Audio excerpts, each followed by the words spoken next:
Now, another game that I thought was very interesting was the Clippers-Utah game. Yeah. And it was headlined by Donovan Mitchell's 45-point performance. What were your thoughts coming away from that game? To be honest with you, I think we're going to learn a lot more about that series in game 2 because, you had the Clippers intense 7-game series, fly overnight, play at altitude 2 days later. That was a tough one to come back from. And for me, from the Clippers perspective, hey, I think Ty Lue was experimenting. 11 guys. I mean, he played DeMarcus Cousins. Like, he went 11 guys deep. They didn't really go at some of the mismatches and some of the advantages they have as hard. I think that Ty Lue was experimenting a lot. Like the first round of a heavyweight boxing match, right? Like feeling him out a little bit. For the Jazz, though, man, you got a win without Mike Conley. That's big. I don't know if and when Conley will be back this series. They're ultimately going to need him, I think, to win it.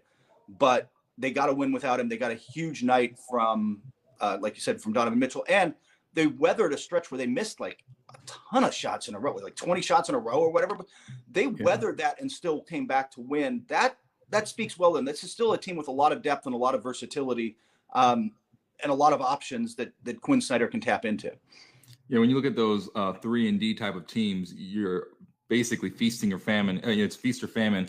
And that first quarter, I mean, they hit 2 threes. Donovan Mitchell had some nice plays. They were up 10-2.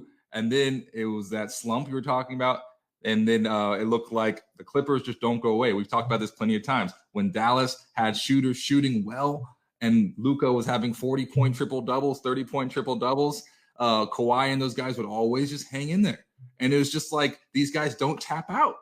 It's like they'll go the distance every single time. And that's what we saw again. It was a 112-109, mind you, with that 45-point performance from Donovan Mitchell, with Jordan Clarkson giving you 18 off the bench. You know, it was one of those classic type of, and Kawhi only had 23 points. Paul George had a little bit under that as well. So Kawhi, the whole game, didn't even look like he was playing particularly well, you know? So that those are the concerning things for me. I know that Utah didn't have Mike Conley. I know that Rudy Gobert was only 2 for 6 from the field, which once again is shocking. I thought Gobert was going to dominate interiorly, and he ends up with 10 points and only 2 field goals that were made. I think that is something to look at and say, okay, wait a second. Zubac, these guys for Clippers are actually doing pretty well down there and taking out one of the most effective pieces. But like you said before, Conley, Gobert is one of the most deadly, pick and pop, pick and roll combos in the league. So maybe that's why Gobert wasn't as effective. I'm not sure. But for me, this was an interesting note for the Clippers. Like, once again, you didn't play well and you lost by 3.